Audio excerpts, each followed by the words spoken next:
அந்த பைக்க வாங்கிட்டு அவங்க பண்ற அட்ராசிட்டி ரொம்ப கஷ்டமா இருக்கு. நாங்கலாம் மத்தவங்கள டிபெண்ட் பண்ணக்கூடாதுன்னு தான் நம்ம ஒரு வண்டி எடுத்துட்டு வெளிய போலான்னு ஒரு லேடீஸ் நாங்க இப்ப தான் கிளம்புறோம்.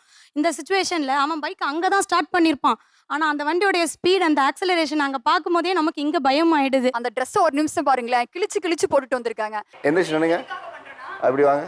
தலைய பாருங்க, ஏதாவது எண்ணெயே வாங்குற காசு இல்லாத மாரி கலர் கலரா அடிச்சுக்கிட்டு, இதெல்லாம் பார்த்தீங்கன்னா முகம் சுளிக்கும். இத தான் நாங்க அட்வைஸ் பண்றோம். நாங்க நல்லா ட்ரெஸ் பண்ணிட்டு வாங்க, நான் எதுவுமே சொல்ல வரல. இப்போ போலீஸ் கூட நின்னுட்டு இருக்காங்கன்னு வச்சுக்கோங்க சார். இப்போ நம்ம தமிழ்ல பேசினா கண்டுபிடிச்சிருவாங்க. டேய் மட்லச்ச அட்லங்க பாருடா பொட்ல இட்ல இருக்காங்க. அட்லங்கலாம் பொட்ல ரா பொட்லைன பொட்லட்ட உட்ல வருவாங்கடா அப்படின்னு சொல்லுவாங்க. மச்சான் நீ போலீஸ் நிக்கறாங்கடா அங்கலாம் போவாரா ஃபைன் போட்டு விட்டுருவாங்கடா அப்படின்னு நாங்க பாஷையிலே பேசிப்போம். ஏன்னா போலீஸ்க்கு கூட புரியாது. காலேஜ்லேருந்து 3 இயர்ஸா லவ் பண்றேங்க சார். ஸ்டார்ட்டிங் வந்து பேசும்போதே சிம்பத்தி கிரியேட் பண்றது. என்னையெல்லாம் உங்களுக்கு புடிக்குமா? என்ன மாரி பசங்கள்லாம் லவ் பண்ணுவீங்களா? அப்படின்னு சொல்றது. சரி நாங்க என்ன பண்றோம், அந்த வீக்னஸ்ல விழுந்துர்றோம். 1 இயர் லவ் பண்ணோம் சார். அவங்களுக்காக இந்தியா வந்து 6 மந்த்ஸ் லவ் பண்ணோம். சார் எப்படி சொல்றதுன்னா, ஒரு ஷாக்கிங் நியூஸு. இப்போ எனக்கு அவர் பிரேக்கப் அனௌன்ஸ் பண்றாருன்னா, next month he God engaged sir. அப்போ பொண்ணு ஆல்ரெடி பார்த்து வச்சுட்டு வந்து லவ் பண்றாங்களா சார்? சார் இப்போ நான் லவ் பண்ணி ஒரு 3 இயர்ஸ் ஆயிடுச்சு. அரௌண்ட் ஒரு 12 lakhs வரைக்கும் நான் செலவு பண்ணியிருப்பேன் அவங்க கிட்ட. ரிலாக்ஸா. ஆமா. ஒவ்வொரு தலைமுறையினருக்கும் ஒவ்வொரு சுபாவம் இருக்கும். அதுதான் அவங்களுடைய தனித்துவத்தை அடையாளம் காட்டும். ஒரு தலைமுறையினோட சுபாவம் இன்னொரு தலைமுறையினருக்கு பல நேரங்களில் இளைஞர்களாக அமைது அப்படிங்கிறத 2 பேருமே நீங்க மறுக்க முடியாது. நம்ம நாட்டில் எது இலவசமா கிடைக்குதோ இல்லையோ, அட்வைஸ் இலவசமா கிடைக்கும். அதுவும் இந்த வயசானவ தர்ற அட்வைஸ் இருக்கே, அப்பப்பா முடியல சாமி, ஒரே பிளேடா இருக்குன்னு சொல்ற ஜென்சி. 1997 இருந்து 2012 வரைக்கும் இருக்கவங்கள ஜென்சி கிட்ஸ்ன்னு சொல்றாங்க. இன்னொரு பக்கம் குழந்தைங்களா, நீங்க படிச்ச ஸ்கூல்ல நாங்க ஹெட் மாஸ்டர், நீங்க என்ன பேசினாலும் உங்க வயசு தான் எங்க அனுபவம் என்று சொல்ற அத்தனை பேர் இங்க உட்கார்ந்துருக்காங்க. இன்னைக்கு நாம பேச போகிற தலைப்பு ஜென்சி தலைமுறைக்கு பொறுப்பில்லை வெர்சஸ் வயதானவர்கள் எல்லாருமே பிளேட் என சொல்லும் ஜென்சி.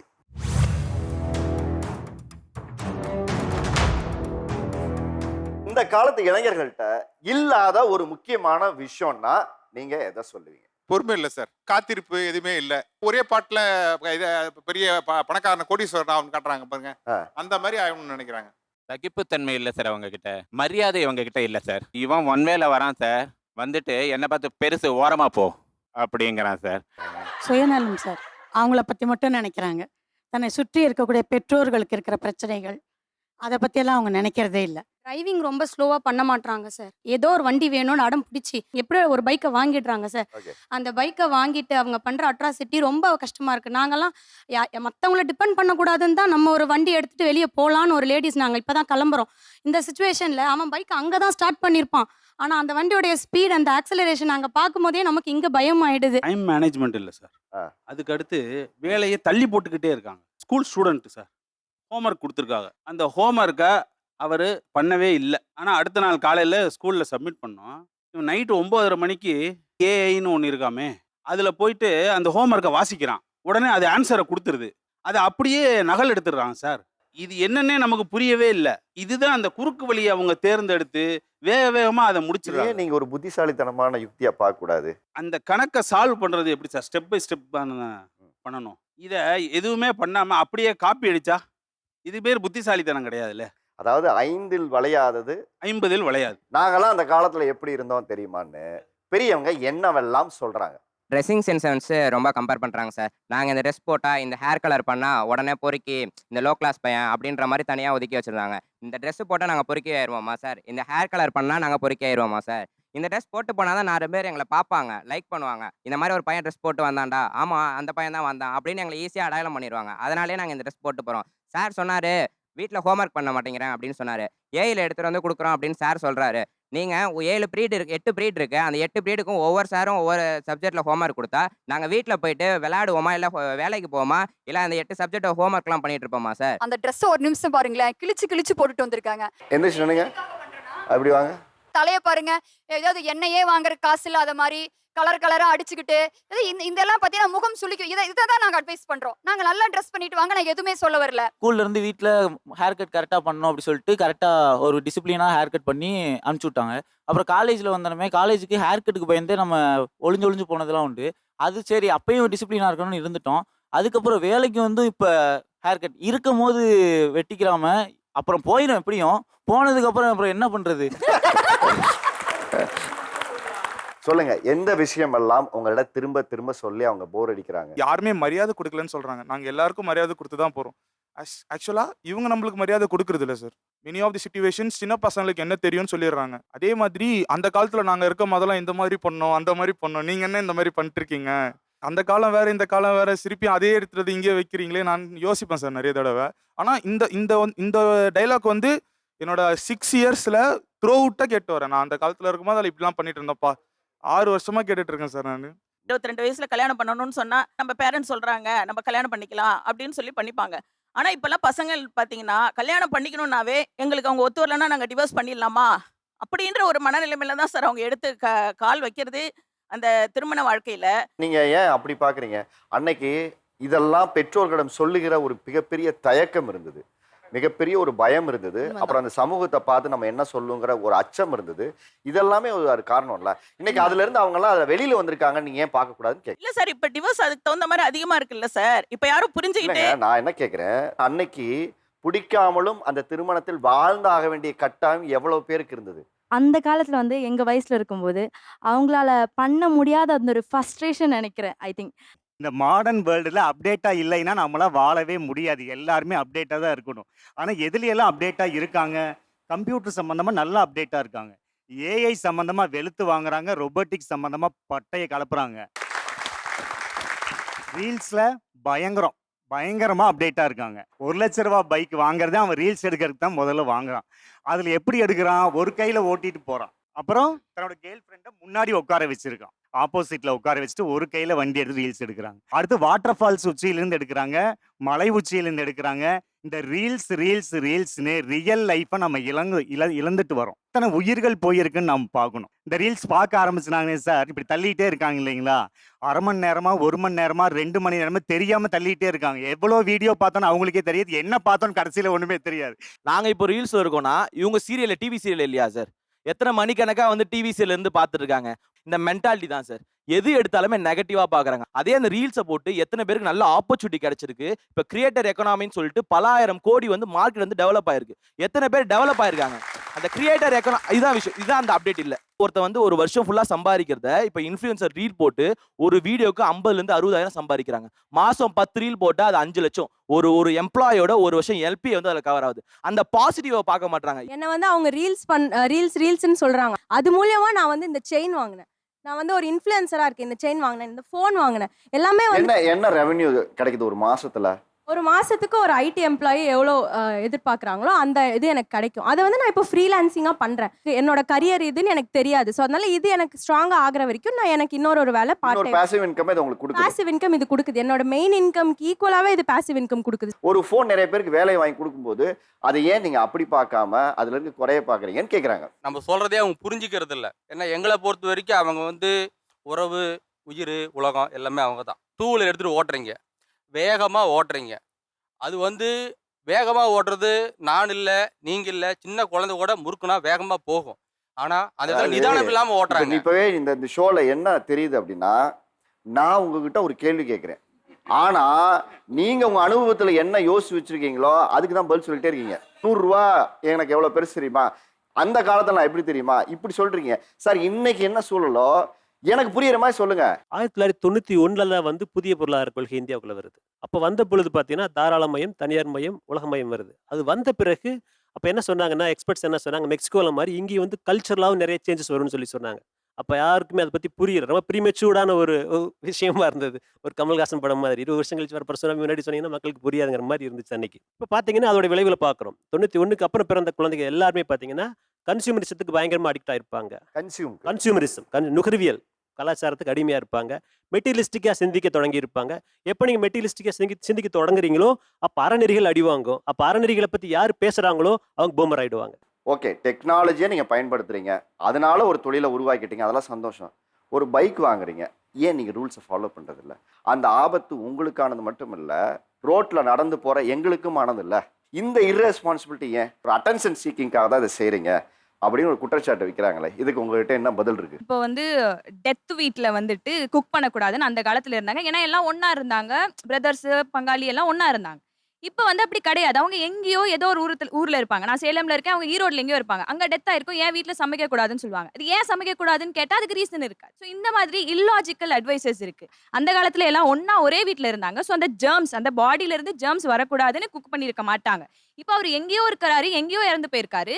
நம்ம ரிலேட்டிவ் தான். நம்ம இங்க ஏன் குக் பண்ணக்கூடாதுன்னு கேட்டா அதை அக்செப்ட் பண்ணிக்க அப்படிலாம் யாரும் மாட்டாங்க. சொல்றது இல்ல சார். நான் வந்து லவ்வுன்னு வரும்போது நான் எங்கள் வீட்டில் நான் போயிட்டு பெர்மிஷன் கேட்குறேன். எங்கள் அம்மா என்ன பண்ணாங்க, என்கிட்ட எதுவுமே சொல்லலை.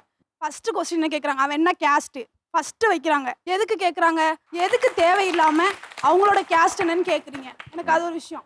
சார் இந்த வந்து அந்த காலத்துலலாம் வந்துட்டு பெண்களுக்கு வந்து மாதவிடாய் அப்படின்னு வந்தா 3 நாள் 5 நாள் வந்துட்டு வெளியே தனியாக தான் வந்துட்டு தனியாக சாப்பாடு தனியாக துணி எல்லாமே கொடுக்குறாங்க. இன்னும் வந்துட்டு நிறைய வில்லேஜில் வந்துட்டு பெண்களுக்கு இதே மாதிரி வந்து இருக்குது. இந்த அட்வைஸை கொடுத்துட்டே இருக்கிறாங்க. நாங்களாம் அந்த காலத்தில் வீட்டுக்குள்ளேயே நாங்கள் வந்தது கிடையாது, தனியாக இருந்தோம், தனியாக தட்டு கொடுத்தாங்க, தனியாக சொம்பு சாப்பாடுலாம் கொடுத்தாங்க. நீங்கள் இன்னைக்கு காலம் மாறிட்டுன்னு சொல்லிட்டு வீட்டுக்குள்ளேயே வந்துட்டு இருக்கிறீங்க அப்படின்னு சொல்லிட்டு அந்த கிரிஞ்சியாக அவங்க வந்து அந்த அட்வைஸ் பண்ணுறாங்க சார். அன்னைக்கு ஹெல்த் இஷ்யூ வரும் அப்படிங்கிறதுனால தனியாக வச்சுருந்தாங்க, ஓகே. ஆனால் அதை இன்னுமே நிறைய வில்லேஜில் நிறைய பேரண்ட்ஸ் வந்து ஏத்துக்கிறதே இல்லை. இதனால நிறைய பிள்ளைங்களுக்கு அது வந்துட்டு ஒரு ஒரு பாதிப்பா தான் சார் இன்னைக்கும் இருக்கு அப்படின்னு நான் சொல்றேன். அண்ட் எனக்கு தெரிஞ்ச எல்லா பொண்ணுங்க வீட்லயும் பண்றது என்னன்னா, ஆம்பளை பசங்க இருந்தா அந்த இடத்துக்கு நீ போகக்கூடாது. ஆம்பளை பசங்க ஃப்ரெண்ட்ஷிப் எதுக்கு வச்சிருக்க? அந்த ஆம்பளை பசங்க கிட்ட எதுக்கு பேசுற? நான் வந்துட்டு ப்ரௌடா சொல்லுவேன் சார். நான் வந்து கேர்ள் இன் அ பாய்ஸ் கேங்னு சொல்லுவாங்கல்ல, எனக்கு வந்துட்டு அவ்வளோ சேஃபாக ஃபீல் ஆகும், அவ்வளோ ப்ரொடெக்டடாக ஃபீல் ஆகும். எனக்கு வந்து அதில் எனக்கு பொண்ணுங்களோட இருக்கிறதோட அவங்களோட இருக்கிறது அவ்வளோ சேஃபாக ப்ரொடெக்டிவாக அண்ட் அவ்வளோ கம்ஃபர்டபுளாக ஃபீல் ஆகும். சார் பசங்க ஃப்ரெண்ட்ஷிப் வேணான்னு சொல்கிறாங்க. நம்ம வீட்டில் இருந்து பசங்களுக்கு ஃபோன் பண்ணால் கூட எதுக்கு அவன்கிட்ட பேசுகிறேன், நீ எதுக்கு அவங்க கூட வெளில போகிற, எதுக்கு இது பண்ணுற, ஏதாச்சும் ஒன்று பண்ணிட்டு உன்னை மாட்டி விட்டுறேன்னு சொல்கிறாங்க. நாங்கள் நல்ல ஃப்ரெண்ட்ஸ் இருந்தால் கூட அவங்ககிட்ட சரியாக பேச முடியாமல் போயிடுது. உடனே நான் இவங்களுக்கே இப்போ உங்களுக்கு மண்டைய கலவுனான்னு சொல்கிறதே புரிய மாட்டேங்குது. இப்போ நான் மச்சாங்கிட்ட யாராச்சும் ஃப்ரெண்ட்ஸுங்கிட்ட பேசுனா மட்லச்சா எட்டில் நான் பட்லன்றா, இட்ல எங்கள் எட்டில் இருக்கியாடா, வட்டலறா, நட்டில் எங்கள் வட்டில் தரேன்டா அப்படின்ட்டு நாங்களாம் ஒரு நாலேஜ் ஒரு ஸ்லாங் கிரியேட் பண்ணி நாங்கள் பேசிட்டு இருக்கோம் சார். இப்போ நான் இட்ல இருந்து பெட்டில் சரேன், இட்ல இருந்து உட்லங்களுக்கே புட்லறியாது, புரிஞ்சு சார். இல்ல நாங்க நடிக்கும் போதே ஜிப்ரேஷன் சொல்லுவாங்க. நீ ஏதோ ஒரு வார்த்தையில டாவோ எதையோ எடுத்து ஆமா சார், லாவும் இட்டும் நாங்க இடையில போட்டு பேசுறதுனால அது என்ன சொன்னாத மச்சான் எங்கடா இருக்க, இங்க வாடா, சாப்பிட்டியாடா, என்னடா பண்ற அப்படின்னு சொல்ற மாதிரி நாங்க பேசணும் சார். பட்லக்கா பட்லக்கா பொட்லக்கா பட்லக்கா பட்லக்கா வாடா வெளியவே போலாம், இங்க இருந்தா நசையா இருக்குடா, வாடா வெளில போலாம், அதை மட்டும் சொல்லுங்க. மட்டர்லாம் மச்சான் வெட்டலையே பொட்டலரலாம் சார். வீட்டில் உங்களுக்கு புரியாது சார், ஏன்னு வச்சுக்கோங்களேன், இது வீட்லயே அவங்களுக்கு புரியக்கூடாதுன்னு தான் நாங்கள் பசங்க கிட்ட பேசும்போது மட்டும் இந்த மாதிரி பாஷையில் பேச. எவ்வளோ நாள் பண்ணி ட்ரைனிங் பண்ணிருக்கீங்க? நாங்கள் இது பசங்க கூட பேச பழக்கமாயிரும். இப்போ நான் உங்களுக்கு யாருக்குமே அவ்வளோக்கா புரியாது, ஆனால் அங்கே உட்காந்துருக்க 2 ஃப்ரெண்ட்ஸுக்கு புரியும். ஏன்னா பசங்களுக்கு மட்டும்தான் புரியும் இது. இப்போ போலீஸ் கூட நின்றுட்டு இருக்காங்கன்னு வச்சுக்கோங்க சார். இப்போ நம்ம தமிழில் பேசினா கண்டுபிடிச்சிருவாங்க. டே மட்லச்சா அட்லாங்க பாருடா, பொட்டல இட்ல இருக்காங்க, அட்லாங்கலாம் பொட்டலரா, பட்லைன் பொட்டலிட்டு விட்டுருவாங்கடா அப்படின்னு சொல்லுவாங்க. பசங்க நீ போலீஸ் நிற்கிறாங்கடா, அங்கெல்லாம் போவாரா, ஃபைன் போட்டு விட்டுருவாங்கடா அப்படின்னு நாங்கள் பாஷையிலே பேசிப்போம். ஏன்னா போலீஸ்க்கு கூட புரியாது. உங்க வாழ்க்கையில் அன்னைக்கு ஒன்று நடந்திருக்கும், ஏன்னா நீங்களும் அந்த வயசு தானே. அப்போ அன்னைக்கு அது நான் சரியா கேட்கல இல்லை கவனிக்கல, ஆனா இன்னைக்கு எனக்கு புரியுது. இன்னைக்கு இந்த தலைமுறைக்கு நடக்கூடாதுன்னு நினைக்கிறதோ என் பிள்ளைகள் நடக்கூடாத விஷயம் என்ன? BSc second year government arts college Ariyalur. எனக்கு கிட்டத்தட்ட அப்பயும் ஒரு 10 அரியர். ஆனால் பின்னால் ஒரு பாப்பா உட்காந்துருக்கும்.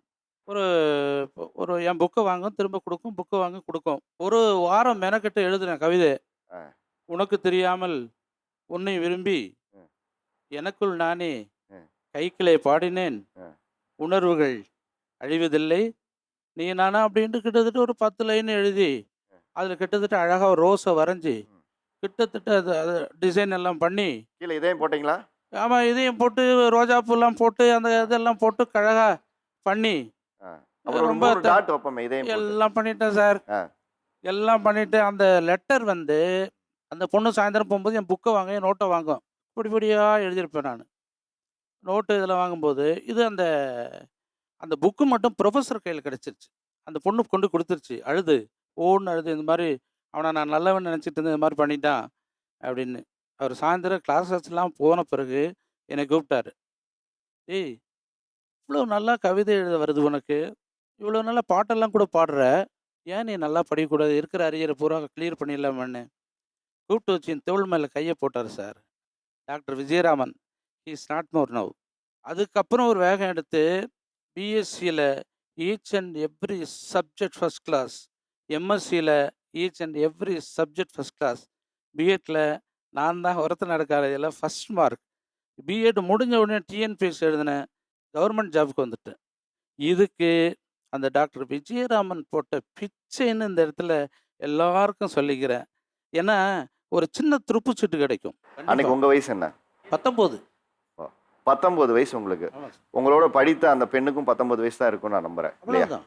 இல்லைங்களா? Same age. அவங்க நீங்க கொடுத்த லெட்டரை வாங்கிட்டு ஆமான்னு சொல்லாம பொறுப்போட எடுத்து கொண்டு போய் அவங்க வாதியார்கிட்ட கொடுத்து உங்க வாழ்க்கையை மாத்துறதுக்கு அவங்க காரணமா இருந்திருக்காங்க. நிச்சயமா 2 பேருக்கும் நன்றி சொல்லணும். ஏன்னா அதுக்கப்புறம் அப்போ அந்த 15 வயசுலயும் ஒருத்தர் பொறுப்பா இருந்திருக்காங்க. Yes. அந்த 45 வயசுலயும் ஒரு ஆசிரியர் வந்து உங்ககிட்ட தோள் மேல கை போட்டு ஃப்ரெண்டா உங்களுக்கு அட்வைஸ் பண்ணிருக்காரு. ஆமா. நீங்க ஏன் அப்படி பண்ண மாட்டேங்கிறீங்கன்னா கேட்டே இருக்காங்க. இவங்கெல்லாம் இந்த மாதிரி இந்த பக்கம் உட்கார்ந்துருக்கவங்க மட்டும் இல்லை, இது மாதிரியாக உங்களுக்கு அட்வைஸ் பண்ணும்போது உங்களுக்கு எப்படி இருக்கு? இந்த மாதிரிலாம் உங்களுக்கு அட்வைஸ் பண்ணும்போது அதுலேருந்து எஸ்கேப் ஆகிறதுக்கு ஏதாவது டெக்னிக் வச்சுருக்கீங்களா?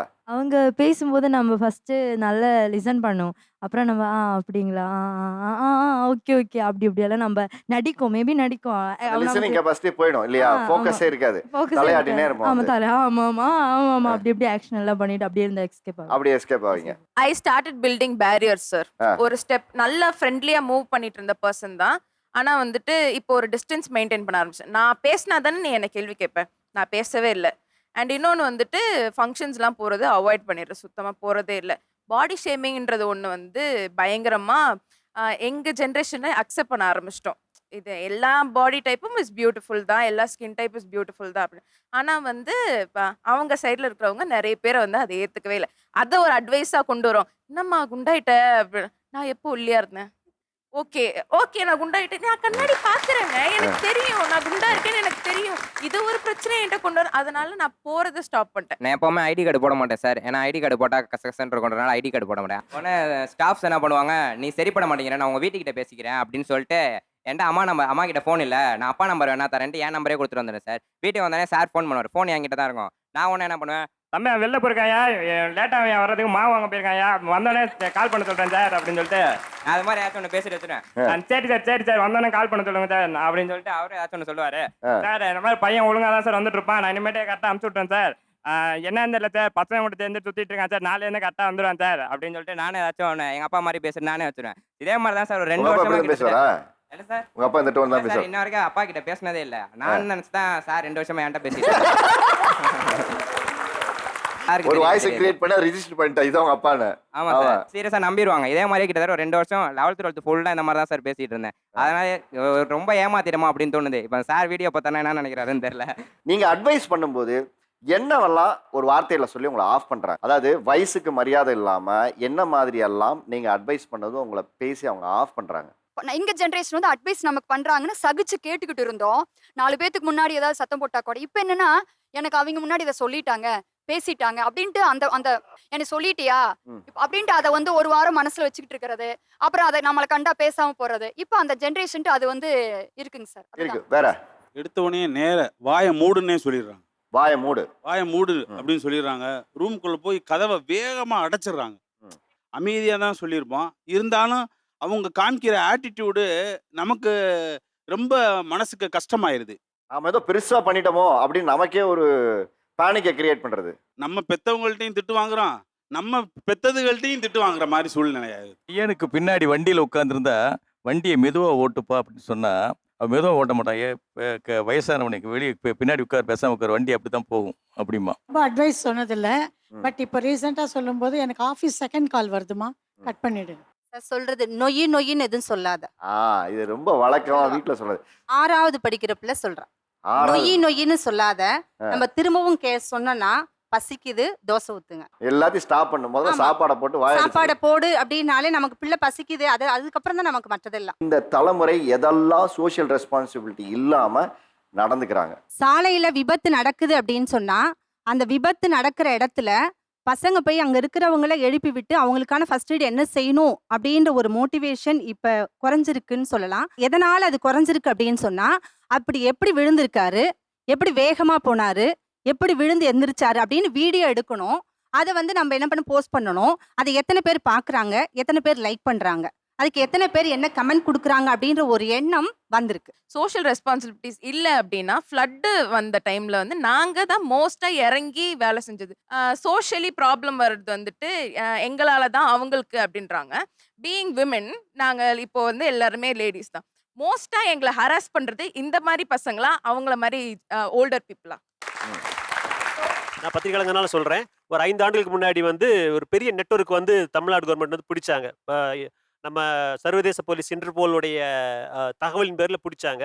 நான் அந்த போலீஸ் ஆஃபீஸர் நான் இன்டர்வியூ பண்ணேன். என்னென்னு கேட்டிங்கன்னா சைல்டு போர்னோகிராஃபி அதில் பெரிய நெட்வொர்க் ஒன்று இந்தியாவில் இருந்துச்சு. அதில் இன்வால்வ் ஆனவங்க பெரும்பாலானவங்க அரெஸ்ட் ஆனவங்க குறைஞ்ச வயசுக்காரங்க தான். சரிங்களா? அதை வச்சு யாரும் ஜெனரலைஸ் பண்ணிட முடியாது. அதனால் ஒரு இந்த இந்த வயதுக்காரங்களாம் அதை செய்வாங்க அப்படின்னு ஜெனரலைஸ் பண்ண வேண்டாம். சார், சமூக பொறுப்பு அப்படின்னு பார்க்குறப்போ நம்ம எல்லாத்தையுமே வந்து சோசியல் சர்வீஸ் அப்படிங்கிற மாதிரி தான் புரிஞ்சுக்கிறோம்.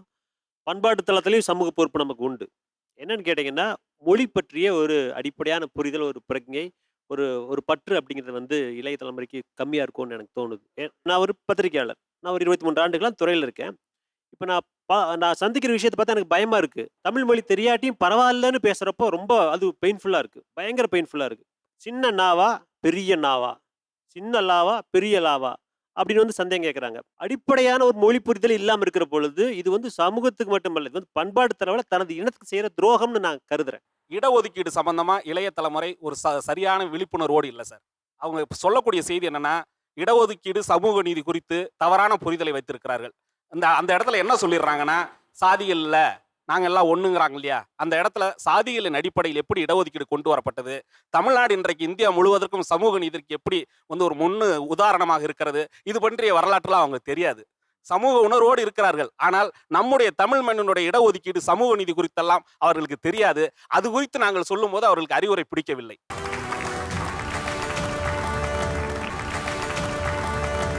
காதல், இந்த காதலுக்கு பல அர்த்தங்கள் இருக்கு. ஒவ்வொரு தலைமுறை மாறும்போதும் வெவ்வேறு வடிவங்கள்ல நம்ம அதை வர்ணிக்கிறோம். இந்த காதல்ல யார் அதிகமாக காதலிப்பது, இந்த காதலை யார் அதிகமாக நேர்மையாக இருப்பது, இந்த காதலுக்காக யார் உயிரை கூட கொடுக்க தயாரா இருப்பது அப்படின்னு வரும்போது ஆண்களா பெண்களா அப்படிங்கிற ஒரு விவாதம் எழுகிறது. ஸோ இன்னைக்கு நாம பேசக்கூடிய தலைப்பு காதலில் நேர்மையாக இருப்பது ஆண்கள் தான் வெர்சஸ் காதலில் நேர்மையாக இருப்பது பெண்கள் தான்.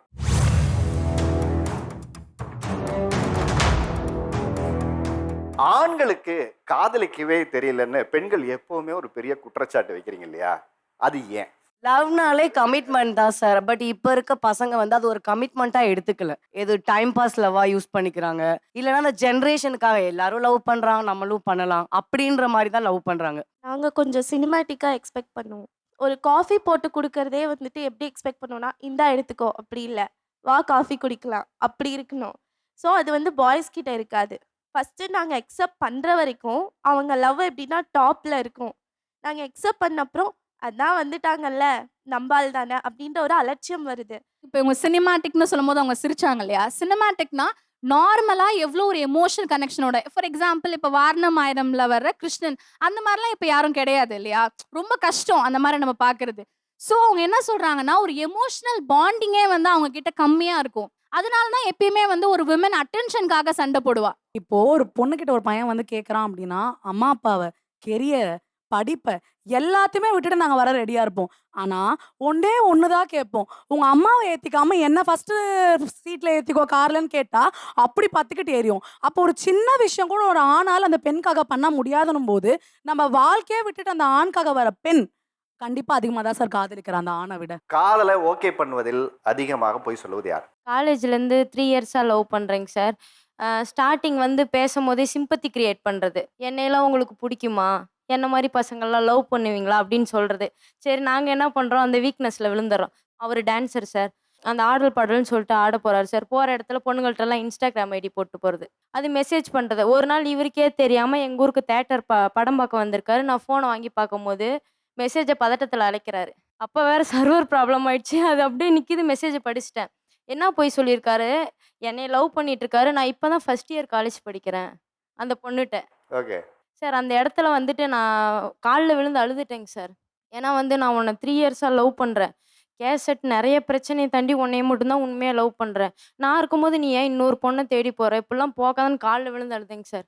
என் ஃப்ரெண்டுக்கு நடந்தது நான் பார்த்துருக்கேன். நான் வந்து ஒரு ஃபெமினிஸ்ட்டு. நான் ரொம்ப ஈக்குவாலிட்டி பார்ப்பேன் அப்படின்லாம் சொல்லி எல்லாமே பண்ணி அவங்க அக்செப்ட் பண்ணுற வரைக்கும் அந்த ஜேர்னி தொடரும். டக்குன்னு அவங்க என்ன பண்ணுவாங்க தெரியுமா? ஒரு மேபி ஒரு 1 இயர் வரைக்கும் கூட அவங்களால அந்த ஆக்டை ஃபாலோ பண்ண முடியும். டக்குன்னு மாறுவாங்க. நீ ஸ்லீவ்லெஸ் போடாதன்னு சொல்ல ஆரம்பிக்கிறதுலேருந்து, நீ எந்த பையன் கூட பேசணும், நீ யாரை மென்ஷன் பண்ணுன்றது ஃபுல்லாக வந்து அந்த ப்ரைவசியில் இன்வைட் பண்ணிடுவாங்க. அதாவது ஒரு மாஸ்க் ஒன்று போட்டிருப்பாங்க ஆண்களின்னு.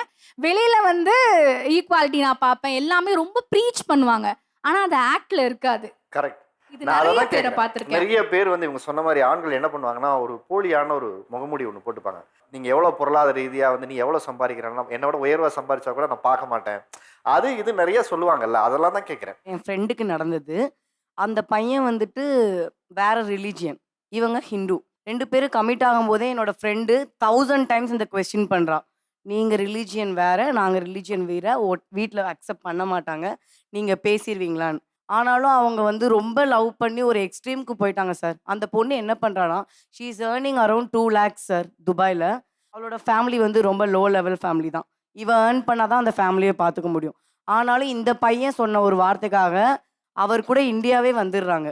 பட் வந்ததுக்கப்புறம் அவர் இங்கே வந்து 6 மாதம் லவ் பண்ணிட்டு ஈஸியாக சொல்கிறாரு, என்னால் உனக்கு கல்யாணம் பண்ணிக்க முடியாது, ரிலீஜியன் வேற வேற அப்படின்னு. இப்போ அந்த பையனுக்காக இந்த பொண்ணு இப்போ கெரியரை விட்டுட்டான். திரும்பி போய் இவளால ரீஜாயின் கூட பண்ண முடியாதுல்ல இல்லை, சார். நீங்கள் லவ் பண்ணுறீங்க இல்லையா, உங்கள் வாழ்க்கையிலேருந்து சொல்லுங்கள். உங்களுடைய லவர் வந்து என்ன மாதிரியான பொய்களை இப்போ உங்களோட ஃப்ரெண்டுன்னு சொன்னதே என்னோட வாழ்க்கையை பற்றி தான். என்னோட வாழ்க்கையில் நடந்தது தான் நான் சொல்கிறேன்.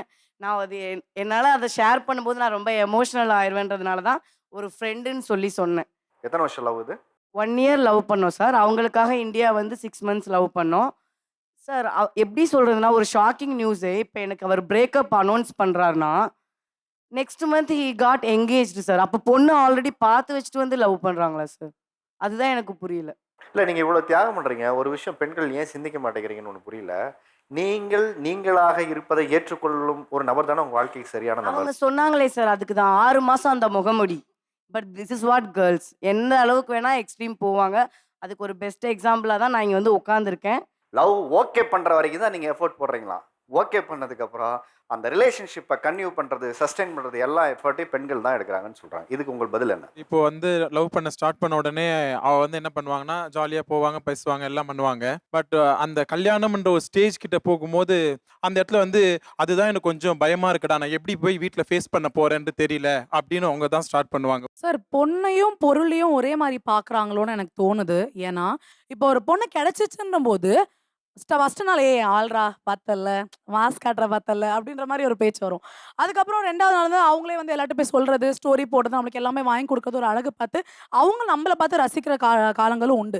காலம் மாற மாற மாற அவங்களுக்கு என்ன ஆயிடுதுன்னா, நம்ம கிட்ட தானே இருக்குது, எங்க போக போகுது அப்படின்ற அந்த அலட்சியத்தினாலேயே நிறைய இடத்துல வந்து அவங்க இதை பண்றாங்க. ஸோ நீங்க சொன்னது 100% சரி.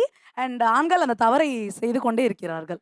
காதல் பண்ணும்போது யார் அதிகமாக செலவு பண்ணுறா, ஆனா பெண்ணா? ஏன் பெண்கள்லாம் ஒழிச்சு வச்சு அப்பா காசை சுட்டு கூட கொண்டு வந்து ஆளுக்கு வாங்கி கொடுத்துருவோம். ஆனா இவங்க வந்து உங்க வீட்டில் இருக்கிற காசை எடுத்துட்டு வா, நம்ம செலவு பண்ணுவான்னு பசங்க சொல்லுவாங்க. But girls do it. ஆள் காலேஜ் ஃபீஸ் கொண்டு நான் வேலைக்கு போவேன். செங்கல் வேலை தாங்க சார் எங்கள் ஊர் ஃபுல்லாக.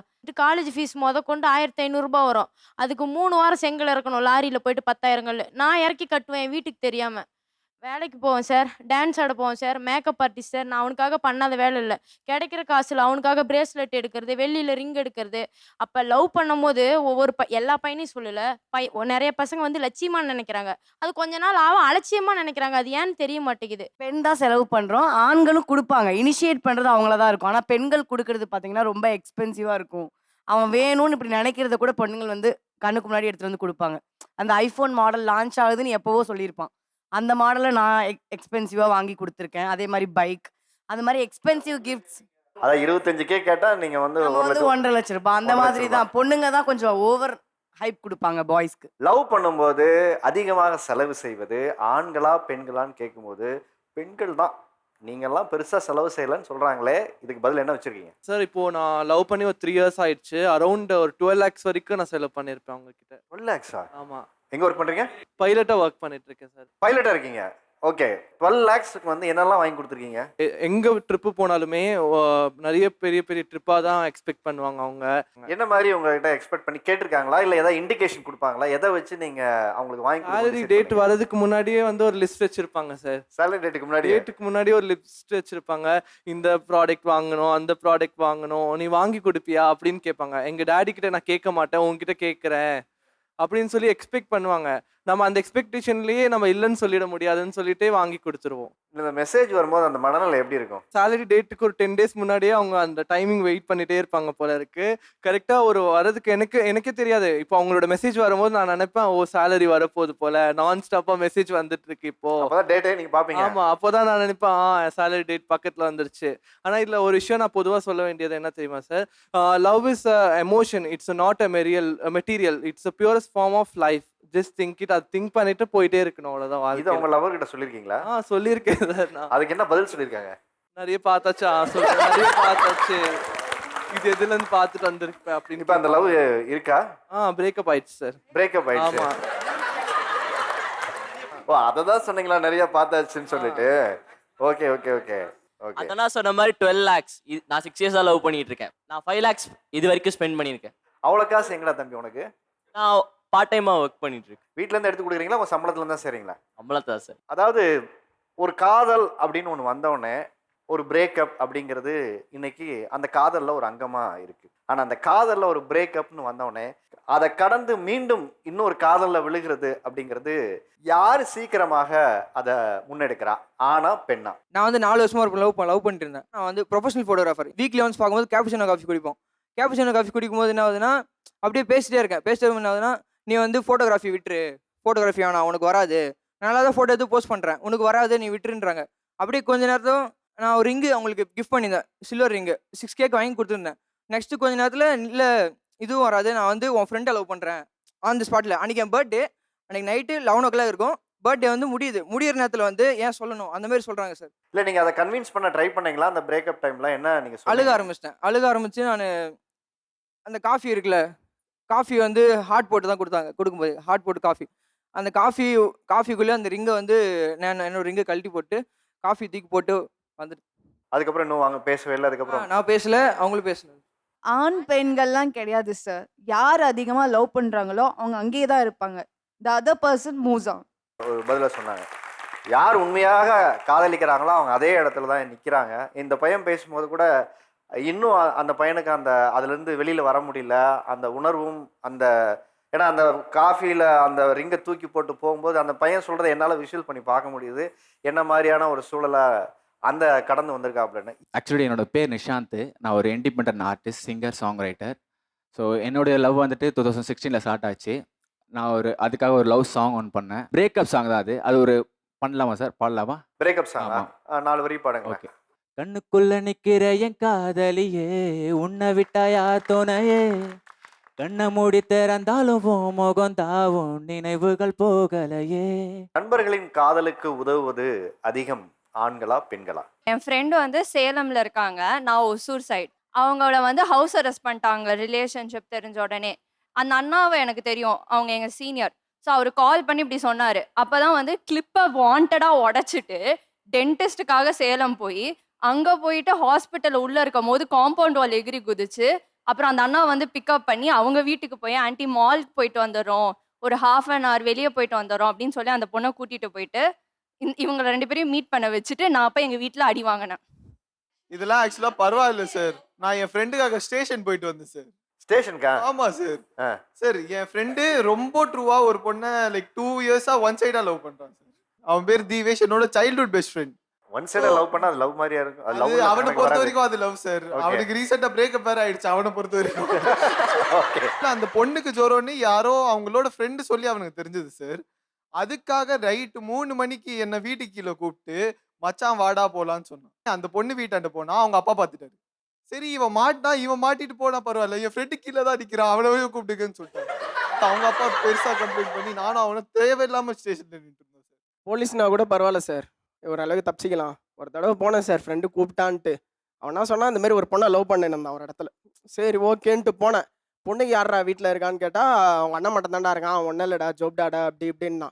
சரி நானும் நம்பி போயிட்டேன். அவன் ஜோப் டாடான்னா அவன் பார்த்தா பாகுபலி கான்குலேஷன்ல வர மாதிரி அவன் அவ்வளோ ஹைட்டாகிறானுங்க எல்லாம். அவன் முடிஞ்சிச்சுன்னா அவன் கெஞ்சு நான் அழுகுறான், நான் விட்டுருங்கண்ணான்ட்டு. இவ்வளோ பெரிய கத்தி சார் பிடிச்சி விட்டு வச்சுன்னு இருக்கான் அவன் கழுத்துல. அப்புறம் இப்படி பேசி கெஞ்சி எழுதி இட்டுன்னு வந்துட்டோம். அதான் அந்த அவர் சொன்னார்ல போலீஸ்னா கூட பரவாயில்ல, எங்கெல்லாம் மிஸ் ஆயிடுச்சுன்னா அவன் வேற குஷ்டு வரந்தாங்க. சண்டை வரும்போது லவ்ல அதிகமாக காயப்படுத்துவது ஆண்களா பெண்களா?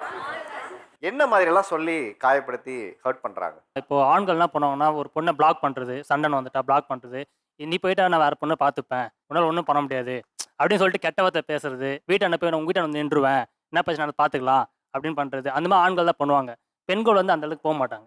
இது கண்டிப்பா எல்லா ஆண்களும் மாத்திக்கணும். டொமஸ்டிக் வயலன்ஸ் சார், அது எல்லா வீட்லயுமே நடக்குது, எல்லா பெண்களுக்கும் நடக்குது, அது காதல்லையும் நடக்குது, மேரேஜ் லைஃப்லயும் நடக்குது. ஸோ அந்த டொமஸ்டிக் வயலன்ஸை வந்து அட்ரஸ் பண்ற விதம் வந்து அவங்களுக்கு தெரியல எப்படி பண்றதுன்றது. ஸோ இது ஒரு மிகப்பெரிய காரணம் காயப்படுத்துறதுக்கு பெண்கள் ஆண்கள் யூஸ் பண்ற ஒரு. சார், இந்த காயப்படுத்துறதுன்றது வந்து பேசிக்காக ஒரு மெச்சூரிட்டி லெவல் பேஸ் பண்ண ஒரு விஷயம் நான் நினைக்கிறேன். ஏன்னா நான் காலேஜ் படிச்சுட்டு இருக்கும்போது பார்த்தீங்கன்னா ஸ்டார்டிங் ஸ்டேஜில் வந்து நான் நிறையா ஒரு டக்குனு கோவம் வந்து ஏதாவது ஒரு வார்த்தை பேசிடுவோம், அதனால் அவள் அஃபெக்ட் ஆவா, அதனால் பிரச்சனை வரும், அதுக்கப்புறம் ரியலைஸ் பண்ணுவோம், சாரி கேட்போம், இந்த ப்ராசஸ் எல்லாம் போயிட்டு இருந்துச்சு. இப்போ அந்த டேஸ் எல்லாம் மூவ் ஆகி ஃப்ரண்ட்டில் வர என்ன ஆகுதுன்னா, இது பேசினா அவளுக்கு அவள் கஷ்டப்படுவான்னு தெரிஞ்சால் அதை எனக்குள்ளே வச்சுப்பேன், என்ன தான் கோபமானாலும் சைலண்டில் முடிச்சிடுறது. ஆனால் இப்போ வந்து அவள் என்ன பண்ணுறான்னா, இப்போ அவள் நிறையா பேசுவாள், என்னெல்லாம் பேசக்கூடாது எல்லாமே பேசுவாள். நான் ஒரு தப்பு பண்ணியிருப்பேன், அதனால நான் அதை அக்செப்ட் பண்ணிப்பேன். எனக்கு தெரியும் இப்போ இந்த வார்த்தை நான் பேசினா அவள் கஷ்டப்படுவான்னு தெரியறனால அந்த வார்த்தை நான் பேச மாட்டேன். மேக்ஸிமம் அது ஒரு அண்டர்ஸ்டாண்டிங்கில் போச்சுன்னா அந்த காயப்படுத்துறன்றது இருக்காதுன்னு நான் நினைக்கிறேன். விட்டு கொடுத்து போகிறது தான். ஆண்கள் கிட்ட ஒரு தப்பான விஷயம் என்னன்னா, நம்ம ஒரு ஃபீலிங்ஸாக ரொம்ப லோவாக இருக்கும்போது பொண்ணுங்க ஒரு சில விஷயம் ஷேர் பண்ணுவோம் ரொம்ப எமோஷ்னலாக. அதை வந்து சண்டை போடுறப்ப சொல்லி காமிச்சு அதை ரொம்ப சீப்பாக பேசுவாங்க சார். அதாவது காதல் அப்படின்னு ஒன்று வரும்போது அட்ஜஸ்ட்மெண்ட் இருக்கு, அப்புறம் கொஞ்சம் பொசசிவ்னஸ் வரும், அப்புறம் சாக்ரிஃபைஸ். இது மூணும் ஒரு காதலில் ஒரு பெரிய ரோல் ப்ளே பண்ணது இல்லையா?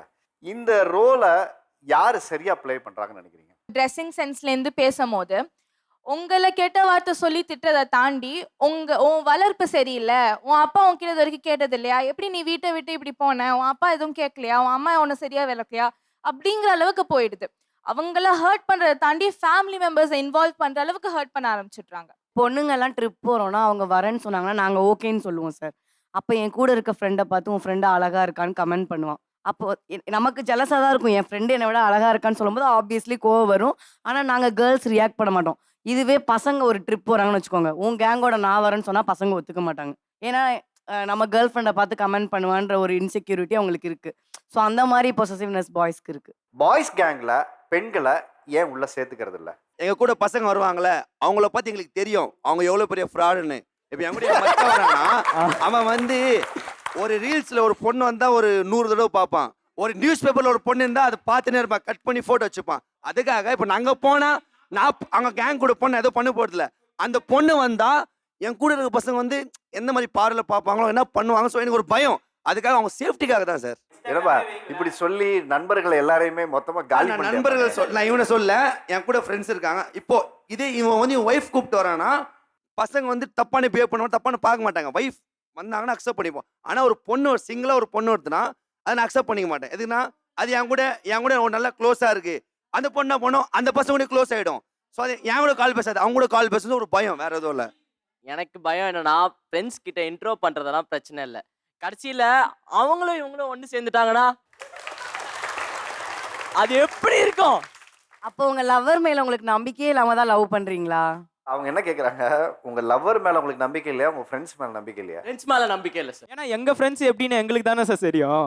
அவர் அந்த ஃப்ரெண்ட்ஸ் மேல நம்பிக்கை இல்லைன்னு சொல்றாங்களே, இப்போ நான் பிளாக் பண்ணா அதே ஃப்ரெண்டை விட்டு தான் எனக்கு கால் பண்ணி அவகிட்ட கொஞ்சம் பேசி சேர்த்து வைடான்னு கெஞ்சுவாங்க. இப்போ இவங்க எந்த ஃப்ரெண்ட்ஸ் மேல நம்பிக்கை இல்லைன்னு சொல்றாங்களோ அந்த ஃப்ரெண்ட்ஸ் கிட்ட இருந்தா கால் வரும், ஏமா பிளாக் பண்ணிட்டோம். அப்ப வந்து தங்கச்சியா பாக்குறவங்க எப்படி சார் கூட போனா வந்து எங்களை தப்பா பாப்பாங்கன்னு இவங்க நினைக்கிறாங்க. நீங்க சொன்னதுல இருந்து எனக்கு என்ன ஒரு விஷயம் புரியுதுன்னா, நீங்க யாரும் நல்ல நட்புகளை கூட வச்சுக்கலைங்கிறதா நான் சொல்லுவேன். நண்பர்கள் தப்பு கிடையாது, நீங்க நல்ல நண்பர்களாக நீங்க நினைக்கிறீங்களா, அவங்க உங்க நண்பர்கள். அப்படி லவ் பண்ற பொண்ணை தப்பா பாக்குறவன் நண்பன் கிடையாது. லவ் பண்ற பொண்ணுக்கு எவ்வளோ பிரச்சனை வந்தாலும் நண்பனுக்காக கூட நின்று கடைசி வரைக்கும் கல்யாணம் பண்ணி வைக்கிறான், ஜெயிலுக்கு போகிறான், கடைசி வரைக்கும் கையில் காசு போட்டு கல்யாணம் பண்ணி வைக்கிறதா இருக்கட்டும், பொருளாதார உதவியை கல்யாணத்துக்கு அப்புறம் செய்கிறவனா இருக்கட்டும், பல பிரச்சனைகளை செய்கிறாங்கல்ல.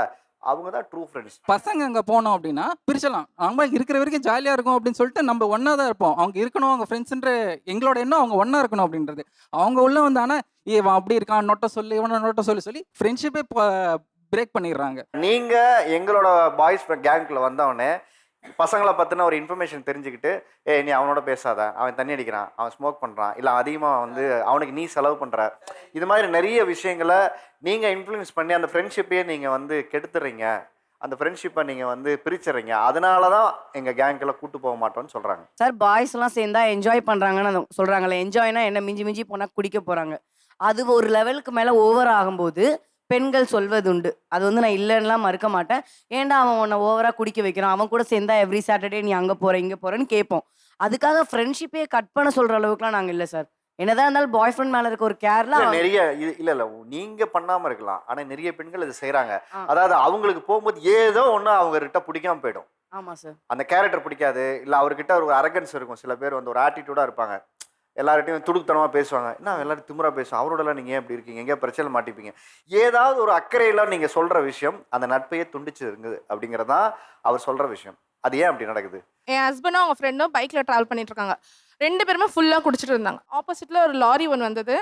லாரியில் இடிச்சிட்டு அவங்க ஃப்ரெண்டு லாரி கீழே அடிபட்டு இருக்காங்க. பிளட்டு ஃபுல்லாக லாஸு, வயிற்றுல ஏதோ குத்திட்டு இருக்கு. அவருக்கு நுரையீரலோ ஏதோ ஒன்று எடுத்துட்டாங்க. என் ஹஸ்பண்ட் ஜஸ்ட் ஒரே ஒரு செகண்ட் தான் மிஸ் ஆயிடுச்சு, அவருக்கு கையில் அடிபட்டு இருக்கு. ஸோ இது மாதிரி இருக்க ஃப்ரெண்ட்ஸ் கிட்ட எப்படி சார் தைரியமாக அனுப்ப முடியும்? என் ஃபேமிலியை பார்க்கறது என் ஹஸ்பண்டாக மட்டும் தான் இருப்பாங்க. ஸோ அதனால தான் அது மாதிரி இருக்கிற ஃப்ரெண்ட்ஸ் கிட்ட இருந்து விலகி நிலுங்கன்னு சொல்கிறோம். அவ்வளோதான் சார், வேற எதுவும் இல்லை. காதல் என்பது ஒரு முறை தான் வர வேண்டுமா, பல முறை வரலாமா? எடுத்தோன்னே நாங்கள் எப்பயுமே ரைட் பர்சன் தேர்ந்தெடுப்போன்னு இல்லை சார். போக போக தான் தெரியும் who is right who is wrong. So பல முறை வரலாம். நிறைய டைம்னு சொல்ல முடியாது. ஃபஸ்ட்டு ஒன்று வந்து ராங்காக இருக்குன்னா நெக்ஸ்ட் ஆப்ஷன் போகிறது தப்பில்லை. நம்ம வந்து ஒருத்தரை உண்மையாக லவ் பண்ணோன்னா அந்த இடத்துல வேற யாரையும் வைக்க முடியாதுங்க சார். அவங்கன்னா அவங்களுக்காக இருப்போம், ஆனால் அவங்க அந்த மாதிரி இருக்க மாட்டேங்கிறாங்க சார். ஒரு பையன் 10 பொண்ணை லவ் பண்ணாலும் காலரை தூக்கி விட்டு போவான். ஆனால் ஒரு பொண்ணு ஒரு பையனை லவ் பண்ணாலோ அல்லது கல்யாணம் பண்ணாலோ அவள் லைஃப் அதோட அவ்வளோதான். அதுக்கு அடுத்தது போக முடியல, ஏன்னா அவளோட பேரே வேற மாதிரி வச்சுறாங்க சார். ரொம்ப சரியா சொன்னீங்கண்ணா. ஆண்களுக்கு ஒரு நியாயம், பெண்களுக்கு ஒரு நியாயமா அதில் விஷயத்தில் இருக்கு. என்னோட லைஃப்பில் வந்து லவ்ன்றது ஒரு முறை தான் சார். ஆனால் அது பிரேக்கப் ஆயிடுச்சு. ஆனால் அதுக்கப்புறம் யாரையுமே லவ் பண்ண தோணல சார்.